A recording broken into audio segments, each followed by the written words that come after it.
வணக்கம். இங்கே பார்த்தீங்கன்னா மேற்கு புறவழிச்சாலை, அதாவது நம்ம மயில்கல்ல இருந்து அறிவொளி நகர் மாதம்பட்டி வழியாக செல்கின்ற இந்த மேற்கு புறவழிச்சாலையானது பல வருடங்களாக காலதாமதமாகி பணிகள் நடைபெற்று அந்த பணிகள் முழுமை பெறாமலேயே இன்னைக்கு அந்த சாலையானது அனுமதிக்கப்பட்டு போக்குவரத்துக்கு அனுமதிக்கப்பட்டு இன்னைக்கு பல்வேறு உயிர் பலிகள் ஏற்படக்கூடிய சூழல் உருவாகியிருக்கின்றது. கடந்த 2 தினங்களுக்கு முன்பாகவும் கூட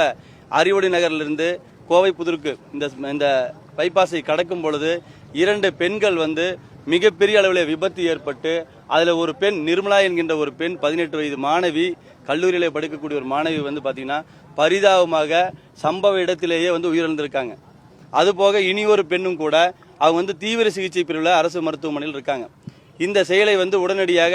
நம்முடைய முன்னாள் அமைச்சர் மரியாதைக்குரிய நம்ம தொண்டாமுத்தூர் சட்டமன்ற உறுப்பினர் சம்பவ இடத்துக்கு உடனடியாக விரைந்து பார்த்தீங்கன்னா வேலுமணி என்ன விரைந்து பார்த்தீங்கன்னா உயர் அதிகாரிகள் இடத்திலும் பேசி உடனடியாக இந்த இறந்த பெண்ணிற்கு நிவாரணம் வேண்டும் என்று சொல்லியும், அதுபோக தீவிர சிகிச்சையில் உள்ள அந்த பெண்ணுக்கு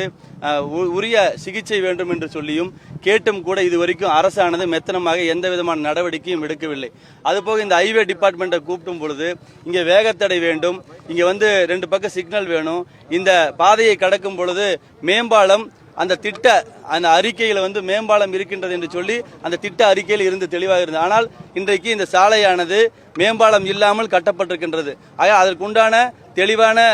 விளக்கத்தை இந்த ஹைவே நிர்வாகம் அந்த ஒப்பந்ததாரர் தெரிவிக்க வேண்டும் என்று சொல்லி, அது மட்டுமின்றி அந்த இறந்த குடும்பத்திற்கு 10 லட்சம் ரூபாய்